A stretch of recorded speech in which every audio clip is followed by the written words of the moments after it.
Olá pessoal, tudo bem com vocês?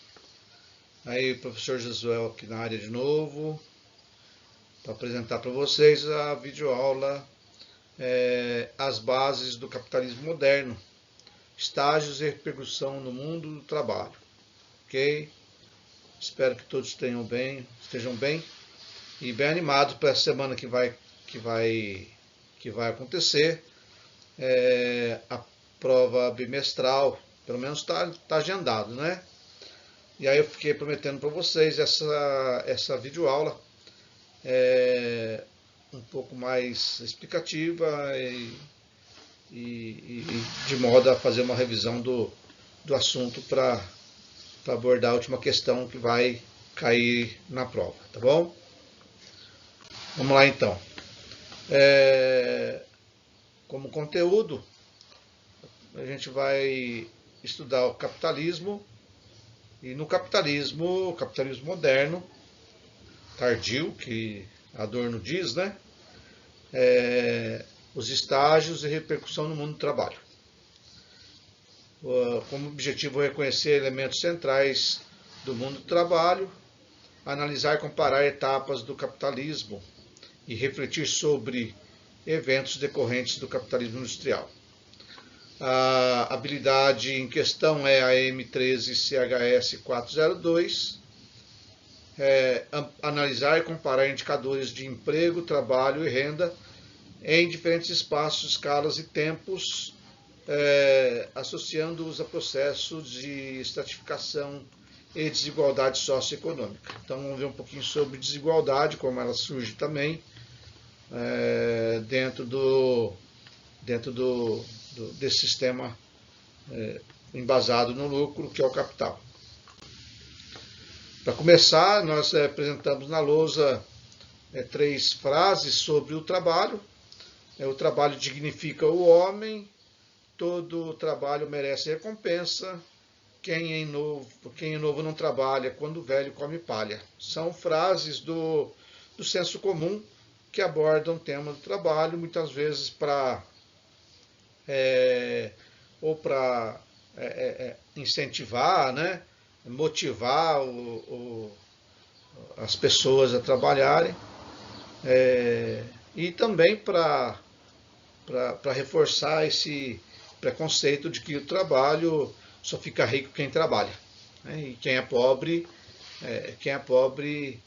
é porque não trabalha, evidentemente, né? Segundo inclusive a ideia neoliberal que se apresenta hoje, de que o trabalho acaba sendo a fonte de riqueza, né?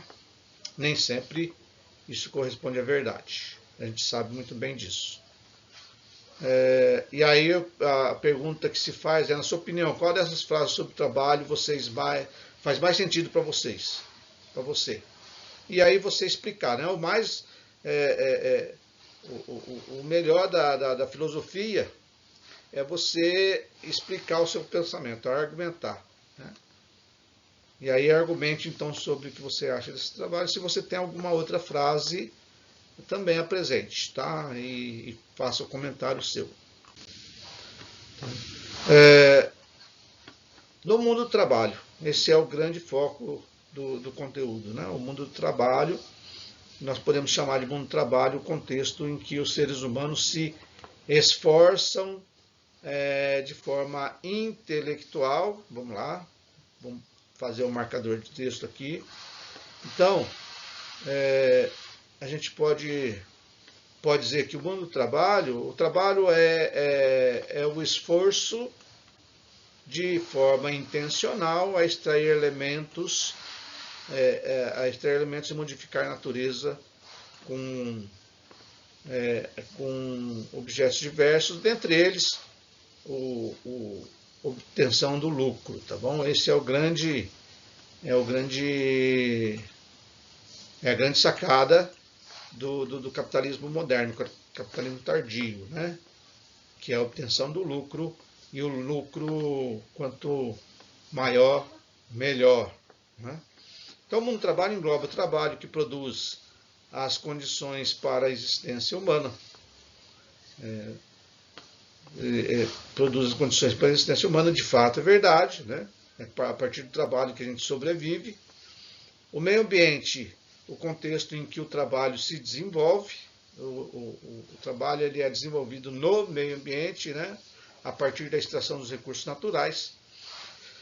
O conhecimento adquirido na realização sistemática do trabalho, os produtos, os discursos e os valores que se constituem no processo, as relações profissionais e sociais, que se estabelecem mediante desenvolvimento, criação e a reprodução e a circulação de produtos de trabalho. A gente pode dizer que o trabalho ele é a base de sustentação das relações sociais atuais, tá bom? Tudo que envolve as relações sociais, as lutas, tanto do trabalhador quanto do patrão, elas fundamentam, elas formam as relações sociais atuais, né? O fato de nós estarmos numa escola PEI, então vamos dizer assim, 7 horas por dia, né? 7, 8 horas por dia, já é algo já pensado para o trabalho, para o mundo do trabalho, basicamente para o mundo do trabalho. A gente pode, por exemplo, dentro das disciplinas de humanas, tentar trazer um pouco mais isso para vamos dizer assim, para uma educação mais plena, mais completa, né? Pensar um ser humano como todo, né?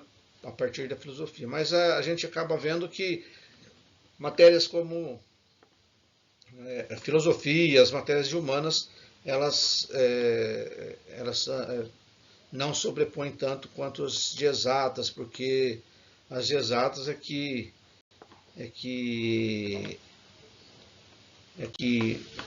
formam a base do conhecimento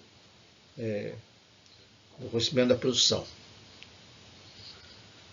Vamos lá. O mundo do trabalho, dessa forma, não constitui apenas por profissões ou tendências de mercado de trabalho. O mundo do trabalho no contexto da criação, da reprodução, da circulação de produtos, se efetiva em situações e interações que são sociais, econômicas, políticas. Tá?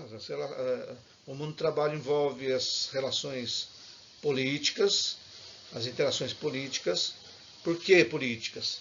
Porque, como eu disse na sala de aula, o objetivo do patrão é obter o máximo do seu trabalhador, né, pagando o mínimo.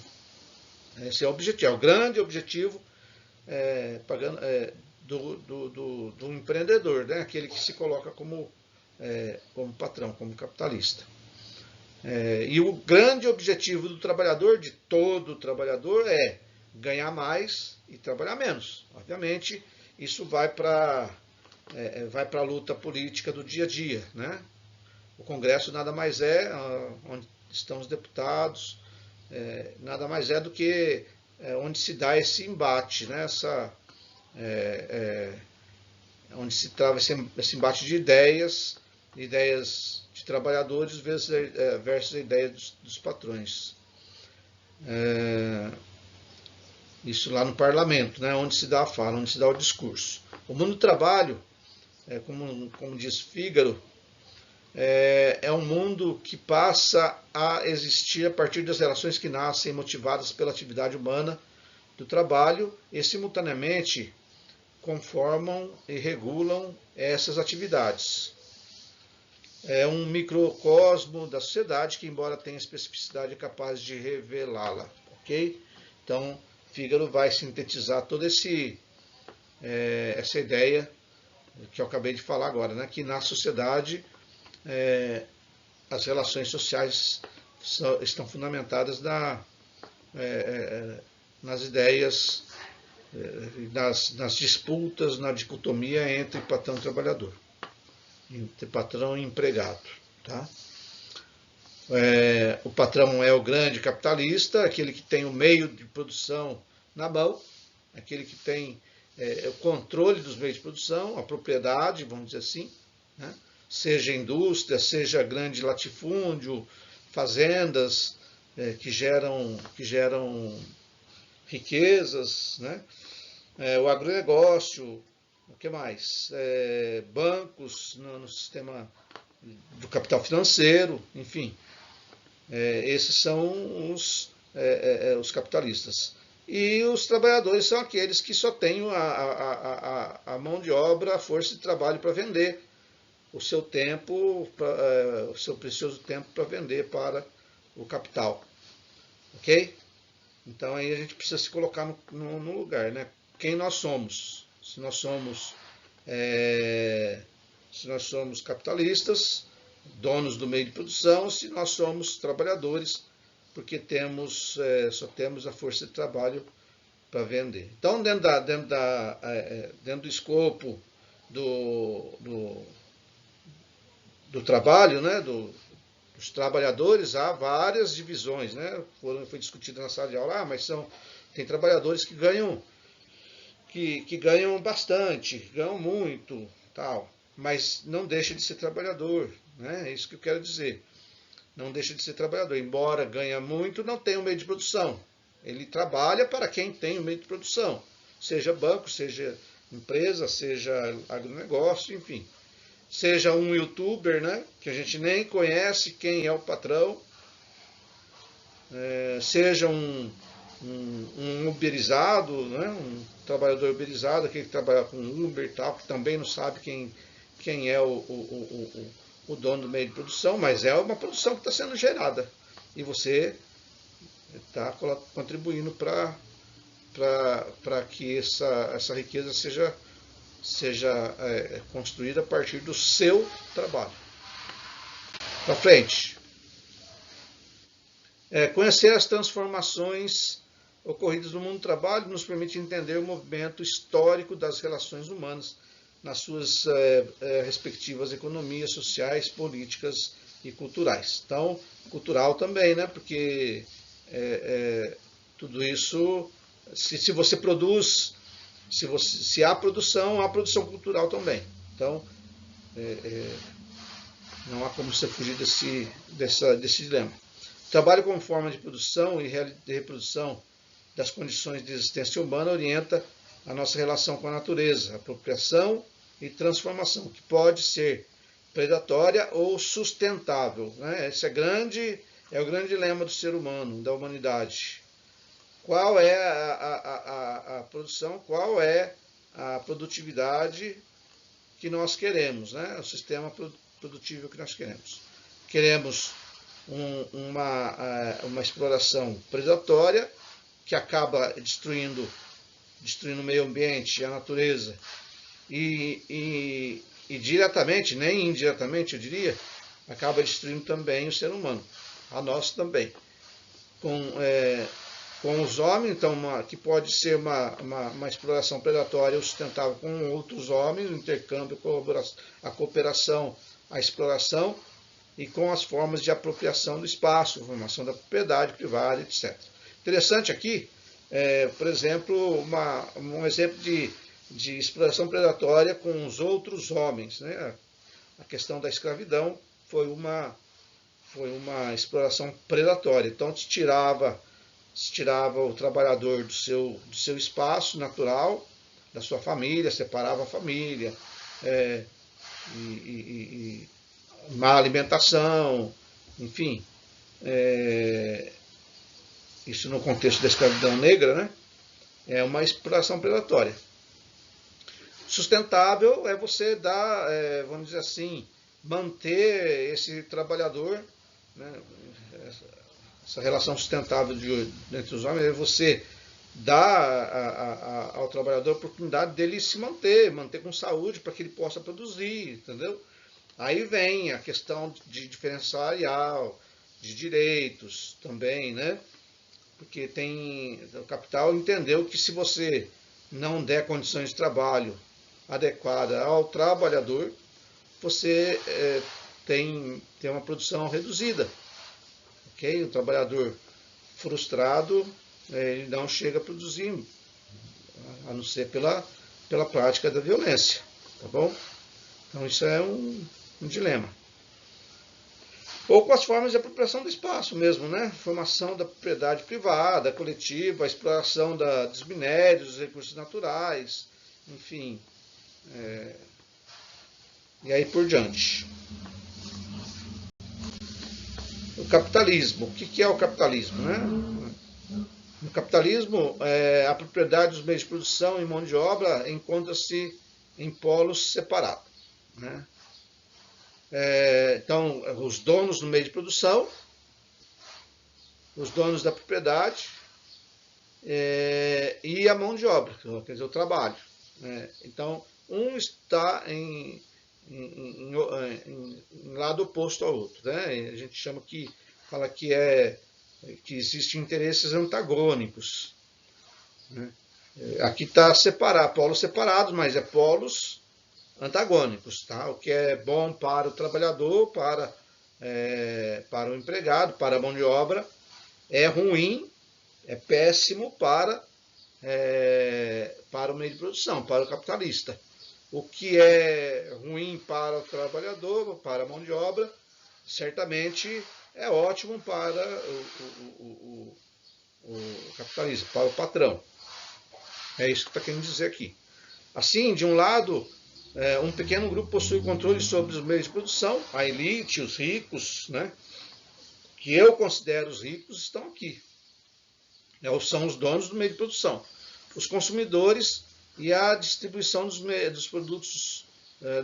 Então, o controle dos meios da produção, o controle do consumo, o controle da distribuição dos produtos está na mão dos proprietários do meio de produção, né? Da elite. Do outro lado, os trabalhadores que oferecem sua força de trabalho, mão de obra. E, aliás, desculpe falar, mas a única coisa que nós temos como trabalhadores para sobreviver é a venda da nossa força de trabalho, a venda da nossa saúde, né? Do nosso tempo precioso. A gente vende esse tempo para a gente produzir para o patrão, né? Por isso que é essa luta, né? Nós queremos entregar menos tempo e obter máximo salário. E o patrão não, o patrão quer receber o máximo de tempo e oferecer o mínimo de salário. Se eu ainda brinquei na sala de aula lá, né? Se aparecer alguém que trabalhe de graça, totalmente de graça para o patrão, não vou cobrar nada, não vou te cobrar nada, eu vou fazer um trabalho voluntário, não vou te processar na justiça do trabalho. É o sonho do patrão, né? É o sonho do trabalhador, do capitalista, né? Mas por isso que existem as leis, né? As leis existem que é justamente para eles cumprir as responsabilidades sociais dele como patrão e o trabalhador cumprir suas responsabilidades também, tá? O capitalismo é um sistema econômico fundamentado no lucro e no acúmulo de riquezas, tá? Então não tem como um sistema sobreviver se não tiver o acúmulo de riqueza. Por exemplo, um capitalista, uma pessoa, e nesse sistema sim, né, se uma pessoa acumula muita riqueza, com certeza vai faltar para alguém. Vai faltar justamente para quem? Para o lado mais fraco. Quem é o lado mais fraco na relação capital-trabalho? É o trabalho, não é o capitalista, né? Então, o lucro é o fundamento, o lucro e o acúmulo da riqueza é o fundamento do capitalismo. A propriedade privada dos meios de produção é uma característica básica do desenvolvimento do capitalismo. Então, há também outra característica aqui, que é a propriedade privada, né? E aí, muitas vezes, a gente se confunde a propriedade privada com um terreninho, com a casinha nossa, e a gente se preocupa com essa propriedade que não deixa de ser privada, porque é particular, não é pública, mas não é essa propriedade privada que sustenta o capital. A propriedade privada que sustenta o capital são os latifúndios, as grandes terras, as empresas, as indústrias, os bancos, enfim, essa é a grande riqueza do capitalismo, do capital, né? Mais riqueza ainda é a posse do trabalhador, né? Na realidade, a maior riqueza ainda é o trabalhador explorado, né? Ele se vendeu, quer dizer, quando a gente se vende vende o nosso tempo para o capitalista, para o patrão, a gente abriu mão do nosso tempo para a gente se dedicar ao patrão. Isso se torna a maior riqueza deles. Então, a mão de obra é uma riqueza do capital. Os meios de produção compreendem as condições materiais para a produção da existência humana, como terras, como falei para você, como terras, acesso a recursos naturais, o maquinário, instalações industriais, conhecimento tecnológico, capital financeiro, né, especulatório e tal, e aí vai. Ao longo do processo histórico de seu desenvolvimento, ampliou a complexidade das relações de trabalho e, com isso, a vida como um todo. Então, o capital foi se desenvolvendo e foi ficando mais refinado, vamos dizer assim, né? Mais refinado. Hoje nós temos a ideia do neoliberalismo, que nada mais é do que um capitalismo refinado, que busca conceder os direitos, mas não quer interferência do Estado. O Estado ele não interfere nas relações de trabalho. Então, se quer fazer é tirar o papel das legislações, dos direitos trabalhistas, enfim, isso que regula a relação capital-trabalho, para que fique livre. Então, é o livre mercado, a livre negociação, o livre preço, sem interferência de Estado. Por isso, a ideia do Estado mínimo que se fala por aí, né? Às vezes um político vem e fala, eu sou favorável ao Estado mínimo. Nada mais é do que o Estado não interferir na relação capital-trabalho. Tá? E aí, não interferir na relação capital-trabalho implica também, por exemplo, em ter uma escola que não seja pública, né? Uma escola que não seja gratuita. E a gente vê as lutas que se faz aí para, vamos dizer assim, para enfraquecer a educação nossa, né? E fortalecer a ideia de privatização da educação, né? Ou da saúde, enfim, dos serviços públicos em geral. O capitalismo adotou padrões de organização e gerenciamento distintos a cada mudança de padrões, conforme foi passando o tempo.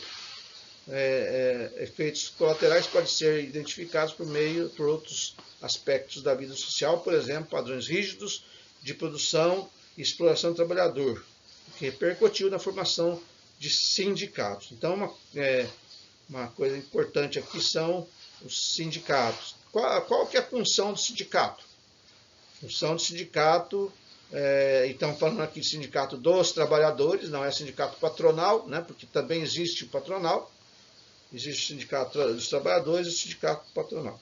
Os sindicatos representam sua classe. No sindicato patronal, o sindicato vai representar o patrão. O sindicato dos trabalhadores, o sindicato vai representar os trabalhadores numa negociação. Porque se os interesses são antagônicos, não tem acordo, não tem acordo, alguém precisa ceder. Né? Alguém precisa ceder. O que então faz? Sindicatos que representam os trabalhadores, porque não pode todos os trabalhadores na mesa de negociação, não teria como. Então, tem a representação dos trabalhadores, senta-se com a representação dos patrões. A partir daí, se faz um acordo que nada mais é do que fazer concessões. E geralmente quem faz mais concessões, quem são? Né? Certamente não são os patrões, não são os capitalistas, né? Então, o padrão mais flexível de produção tem reflexos nos direitos trabalhadores, nos direitos trabalhistas, né? Então, quanto mais flexível for a produção, melhor os direitos trabalhistas. Quanto mais rígido for a produção, menos direitos os trabalhadores têm. Veja só que interesses antagônicos, tá bom? Dessa forma, podemos notar que as transformações do capitalismo acabam repercutindo nos direitos, nas políticas sociais e em outros aspectos da vida social. Então, não tem como a gente fugir dessa luta, né? dessa dicotomia. Aqui, então, apresenta a tabela de estágios do capitalismo, né? Primeiro, do século XV ao XVIII, vivemos o capitalismo comercial, fortalecimento da burguesia, intensificação comercial, exploração dos recursos minerais, as relações comerciais orientavam a produção agrícola, manufatura, oficinas, empregavam e ensinavam ofício, e aqui se dá o início do trabalho assalariado, quer dizer, o trabalho pago, né? Então não se tinha trabalho pago, era apenas vamos dizer assim, a produção de manufatura independente, quer dizer, fazer o seu próprio produto, tá? De maneira rústica. Vamos lá. Já no século XVIII até o século XX, a gente vive o surgimento do capitalismo industrial. Produção em larga escala, implementação de conceitos de administração, produção industrial, aí chega o taylorismo, o fordismo, repetição de produção, o toyotismo, trabalhadores assumem tarefas variadas, valorizando o trabalho em grupo, a divisão do trabalho, né? Por exemplo, vai lá produzir um carro, tem aquele que aperta a porta, tem aquele que solda, tem aquele que põe o vidro, tem aquele que pinta, né?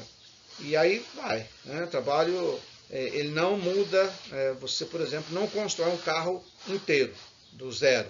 Ele passa em várias mãos e cada um dos trabalhadores é especializado em um detalhe, tá? Essa é a maneira que pensou-se o capital de se desenvolver um pouco mais. Como repercussão das relações de trabalho sociais, interesses e valores burgueses passam a dominar a cena econômica e política, liberalismo econômico e social, surgimento da classe operária, operariado, sindicatos, movimentos sociais, greves, enfim. O mundo borbulhando.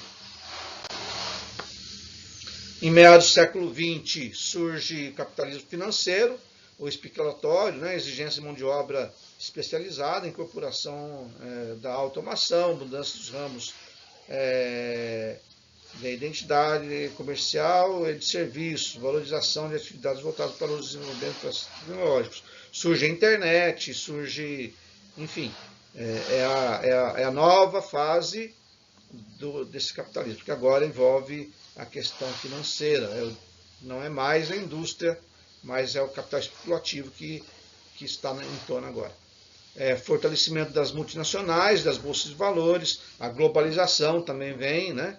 Mudança no perfil dos trabalhadores e flexibilização dos direitos trabalhistas. Quando fala flexibilização dos direitos trabalhistas, é a perda dos direitos, tá? A perda de alguns direitos. Então, flexibilizou, quer dizer, não é tão fechado, então pode-se perder os direitos, tá?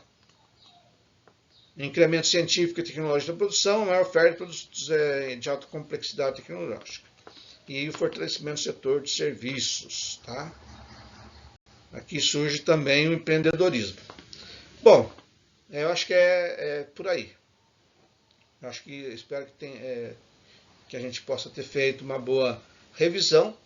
E aqui as questões, duas questões. Uma do Enem. Não vou fazer aqui para vocês, depois vocês dão uma lida nela, façam no caderno, responda lá, que aí eu garanto o visto da aula, tá? E estudem para a prova. Uma dessas duas questões, essa é a segunda, uma dessas duas questões está na prova da semana, tá? Na prova bimestral. Então, aproveite, estude, leia, responda as questões. Aqui eu trago uma correção comentada, né? Você tem aqui, inclusive tem a alternativa correta aqui, tá? Mas melhor que a alternativa correta é você ler, estudar o comentário, né? Aqui que você tem certeza por que a alternativa D é a alternativa correta na questão 1. Por que a alternativa A é a alternativa correta na questão 2. Isso é uma forma de você estudar muito mais eficiente, tá bom? Aqui volta a falar do capitalismo industrial, retoma a ideia do capitalismo industrial, o modo de produção vigente do capitalismo industrial permitiu que, por um lado, o aumento da produtividade, diminuição dos valores de mercadorias e a acumulação de capital.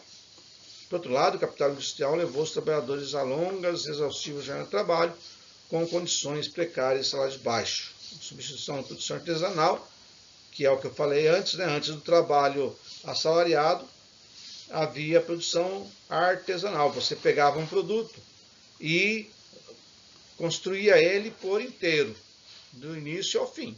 Desde a coleta do recurso natural, né? Por exemplo, um pedaço de árvore, e você transforma num produto acabado. Isso é uma produção artesanal. É um artesanato, um artesão. E manufatureira é você transformar esse recurso natural em produto acabado, né?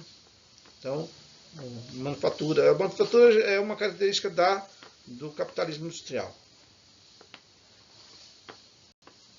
Tá? Desemprego é também algo necessário no capitalismo, porque tem uma grande quantidade de trabalhadores desempregados prontos para assumir, por exemplo, a falta, ou melhor, para assumir na falta de trabalhadores, por exemplo, quando em greve, né? Ou quando há uma crise. Então é importante que tenha os desempregados. Isso também sustenta o capital. Capital, principalmente o capital industrial. Beleza? Aqui tem uma atividade a ser escrita. Não vou exigir assim, em folha separada, mas faça atividade, registre no caderno, atividade, e eu pago o visto para vocês na aula, tá bom? Aqui uma ilustração sobre o mundo do trabalho, o capital industrial. Uma cena do filme Charles Chaplin, né? Interessante ver também. E aí o que aprendemos hoje? Aprendemos sobre a constituição do mundo do trabalho, aspectos gerais do capitalismo, principais características do capitalismo industrial. Beleza, então, galera? Eu acho que é isso, tá? Então, aqui, para não ficar muito extensa a aula, está com 33 minutos. Aqui as referências. Espero que você tenha uma boa semana. E nos vemos na escola, tá? Um beijão no coração, até mais.